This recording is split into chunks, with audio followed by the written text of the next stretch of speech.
Aujourd'hui, nous vivons dans un monde où tout est basé sur le matériel, sur la possibilité d'engranger de l'argent. Nous vivons dans un système capitaliste basé sur la rentabilité et le profit. En tant que chrétiens, comment devons-nous nous positionner concernant l'argent? L'Évangile est-il un message basé sur certaines valeurs du monde? Que nous enseigne notre Maître et Dieu, Jésus-Christ concernant l'argent? Tout d'abord, l'argent est à moi, et l'or est à moi, dit l'Éternel des armées. Ag 2, 8. L'or, Dahab en hébreu, et l'argent Kesef nous parle des métaux et non l'argent monnaie. Notre Créateur nous indique que tous les métaux précieux lui appartiennent. Sous la loi, comment les Hébreux se comportaient vis-à-vis de l'argent? Qu'est-ce que Moïse a enseigné aux Hébreux concernant l'argent et le tabernacle? Sous la loi de Moïse, la grande majorité des Hébreux étaient des agriculteurs, ils cultivaient la terre ou avaient des animaux. Une des lois était le prélèvement de la dîme, 1/10 ou 10% des revenus de chacun afin d'être béni par Yahweh. Alors il y aura un lieu que l'Éternel, votre Dieu, choisira pour y faire résider son nom. C'est là que vous présenterez tout ce que je vous ordonne, vos holocaustes, vos sacrifices, vos dîmes, vos prémices, et les offrandes choisies que vous ferez à l'Éternel pour accomplir vos vœux. Deutéronome 12h11. La dîme était un moyen, sous la loi, d'être agréable à Dieu et de prospérer dans toutes ses entreprises.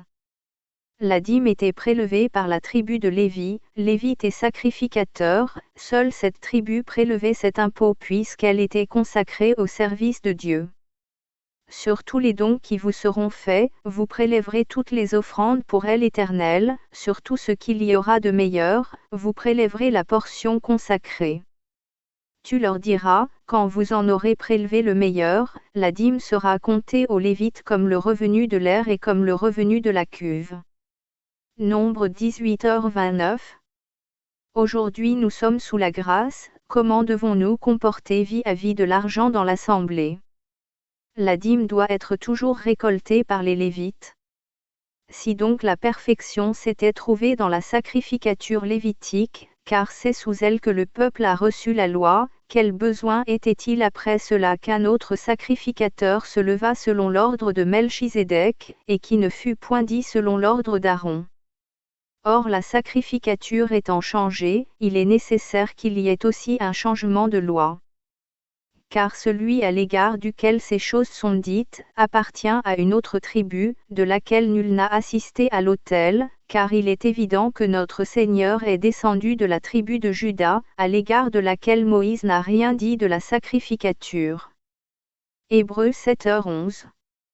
La parole de Dieu nous indique que nous ne sommes plus sous l'ordre d'Aaron mais de celui de Melchizedek. La loi concernant le sacerdoce a changé, étant issue de Jésus-Christ, tout le corps de Christ est de la tribu de Juda.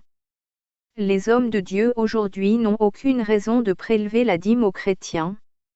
Nous sommes tous sacrificateurs et rois selon Apocalypse 1, 6. Si la dîme n'est plus, comment devons-nous donner à Dieu? Que chacun donne comme il l'a résolu en son cœur, sans tristesse ni contrainte, car Dieu aime celui qui donne avec joie.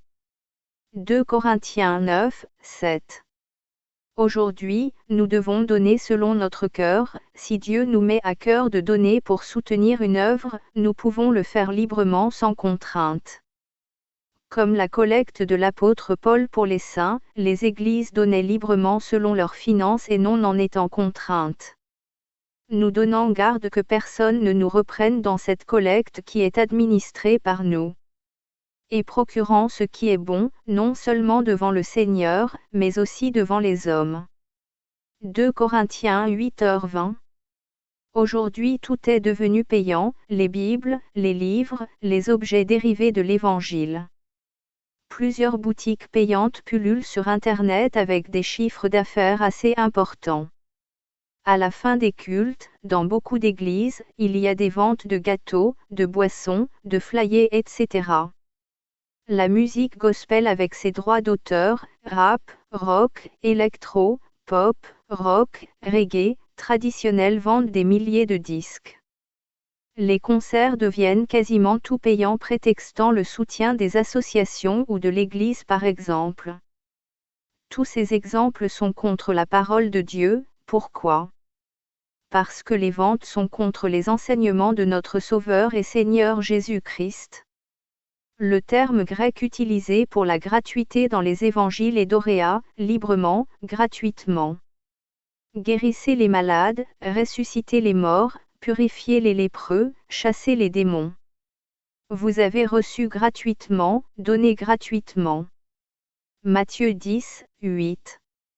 Ai-je commis un péché parce que, m'abaissant moi-même afin que vous fussiez élevés, je vous ai annoncé gratuitement l'évangile de Dieu. 2 Corinthiens 11, 7. Et il me dit, c'est fait. Je suis l'alpha et l'oméga, le commencement et la fin. À celui qui a soif je donnerai de la source de l'eau de la vie, gratuitement. Apocalypse 21, 6. Ils sont gratuitement justifiés par sa grâce, par le moyen de la rédemption qui est en Jésus-Christ. Romains 3h24.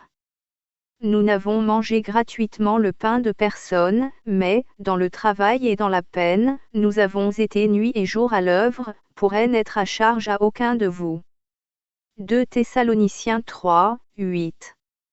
Chaque grâce est un don, prêcher la parole est un don, chanter à la gloire de Jésus-Christ est un don, écrire des ouvrages pour transmettre les révélations de Jésus-Christ à ses disciples est un don, être créatif est un don de Dieu et aujourd'hui ces dons sont monnayés par les chrétiens sous prétexte de soutien à une œuvre ou une association. Nous devons nous repentir de ces traditions d'hommes, de ces fausses doctrines inspirées par les démons.